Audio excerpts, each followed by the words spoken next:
Hello বন্ধুরা, তোমরা সবাই কেমন আছো? আশা করি ভালো আছো, সুস্থ আছো। তো আমিও ভালো আছি। মৌসুমি অফিসিয়াল চ্যানেলে তোমাদের সবাইকে স্বাগত জানিয়ে আজকে চলে এলাম ডেইলি ব্লগ নিয়ে। ব্লগে হচ্ছে আজকে আমি করব রান্না। তো কি রান্না করব সেটা তোমাদের সাথে শেয়ার করব। তো এখানে দেখো, মোচা কেটে ভালো করে ধুয়ে নুন হলুদ জলে আধা ঘন্টা ভিজিয়ে রেখেছিলাম। রাখার পরে জলটাকে ফেলে দিয়ে ধুয়ে নিয়ে প্রেসারে দুটো সিটি দিয়ে সেদ্ধ করে নিয়েছি। আর এখন জল ঝাড়াতে দিয়েছি। আর এখানে চিংড়ি মাছ আছে, এই যে চিংড়ি মাছটা ভেজে রেখেছি। আর এখন কড়াতে তেল দিয়েছি, তেলটা গরম হয়ে গেছে। আর এখন ফোড়নে আমি দিয়ে দেবো তেজপাতা আর দিয়ে দেবো গোটা জিরে। আর নারকেল দিয়ে করবো, তো সেজন্য নারকেল ফাটিয়েছি। ফাটানোর পরে নারকেল ফাটাতে গোটা নারকেল ফাটাতে গেছি, ফাটানোর সময় পুরো চোকলাটা উঠে এসেছে। আর নারকেলটা কোড়ানো যাবে না, চোকলা না থাকলে, চোকলা শুধুই উঠে এসেছে। ওর জন্যে আমি দেখো ছোটো করে কেটে নিয়েছি, সরু সরু করে, খুব পাতলা পাতলা করে। তো নারকেল দিয়ে চিংড়ি মাছ দিয়ে আর মোচা দিয়ে করবো। তো চলো, তেলটা গরম, তেজপাতা জিরেটা ভাজা ভাজা হয়ে এসেছে। আর এখন আমি দিয়ে দেবো কেটে রাখা আলুগুলো সেদ্ধ করে নিয়ে নিই। সেদ্ধ করে নিলে প্রেসারে গলে যাবে, ওর জন্যে আমি তেলের মধ্যে ভালো করে ভেজে নিয়ে তারপর কষিয়ে তারপরে রান্না করব। তো এবার আলুগুলোকে দিয়ে ভেজে নেব।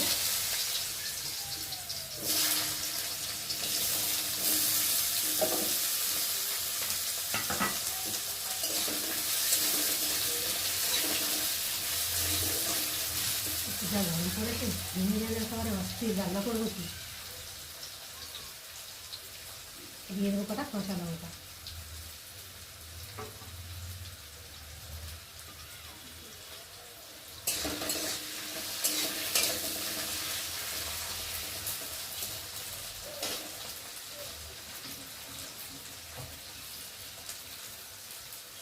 ভালো করে যদি জলটা ছিটে নিই না, তেঁতো লাগবে, যেহেতু কাঁচকলার মোচা একটু তেঁতো লাগে। আর হলুদ নুন দিয়ে 10 মিনিট ভিজিয়ে রাখার পরে সেদ্ধ করে ফেলে দিলে অতটা তেঁতো ভাব লাগে না। কারণ আমার আগে একটু মিষ্টি দিয়ে দিলে তেঁতো ভাবটা কমে যায়, কেটে নেই। জলটা নিয়ে দিই, জলটা না ঝাড়িয়ে ফেললে তো তেঁতো ভাবটা লাগবে না।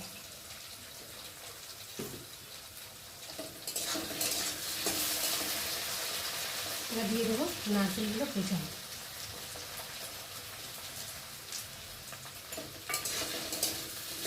আলুর সাথে নারকেলটা ভাজা ভাজা হয়ে যাবে।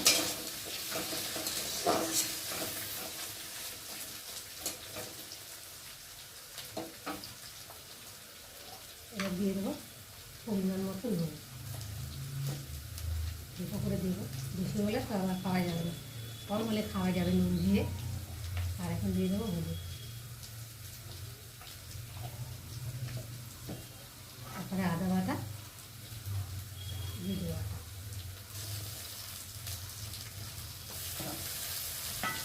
তারপর দেবো ভিজে রাখা চিংড়ি।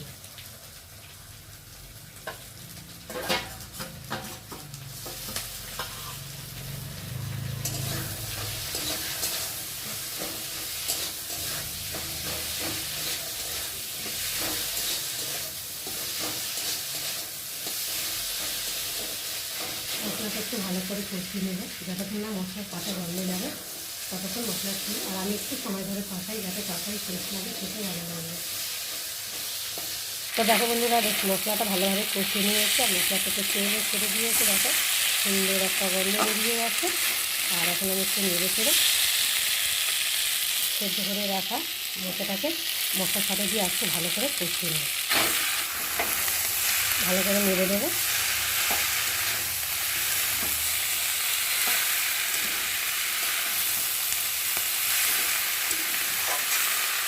একটু মশলার সাথে ভালো করে কষিয়ে নেব। তো দেখো বন্ধুরা, মশলাটা দিয়ে বেশ ভালো করে কষিয়ে নিয়েছি। দেখো সুন্দরভাবে কষানো হয়ে গেছে, আর তেলও ছেড়ে দিয়েছে, সুন্দরভাবে ভাজা কষানো হয়ে গেছে।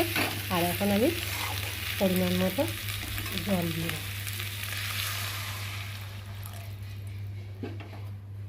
একটু ভালো করে নেড়ে দেবো।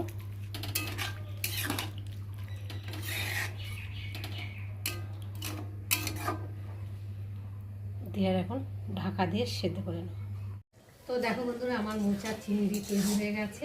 আর এখন আমি নামিয়ে নেব। নামাবার আগে একটু স্বাদ মতো দেবো চিনি, আর দিয়ে দেবো একটু মিট মশলা। গরম মশলা দিলে ভালো হতো, তো গরম মশলাটা নেই, ওই জন্য মিট মশলাটা দিলাম। আর যদি ঘি দিলে আরও ভালো হতো, তো আমাদের ঘিটা পছন্দ করে না, তো ওর জন্য ঘিটা দিলাম না। তো যাই হোক, নেড়ে চেড়ে নিলাম মিট মশলা চিনি দিয়ে। তো আজকে আমার মোচার রেসিপি কেমন লাগলো তোমরা কিন্তু অবশ্যই কমেন্ট করবে, আর ভালো লাগলে লাইক করো, শেয়ার করো, আর আমার চ্যানেলে যদি নতুন হয়ে থাকো চ্যানেলটাকে সাবস্ক্রাইব করে দিও। আবার দেখা হবে তোমাদের সাথে পরের ব্লগে। তখন তোমরা তোমাদের খেয়াল রাখো, তোমরা আমার চ্যানেলটাকে সাবস্ক্রাইব করতে থাকো, আমি দিয়ে ভালো থাকো।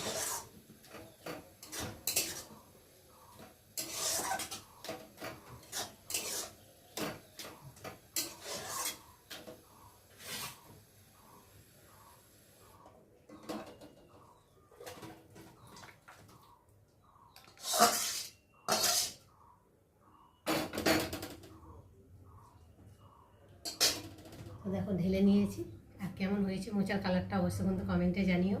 তো চলো আবার দেখা হবে, টাটা।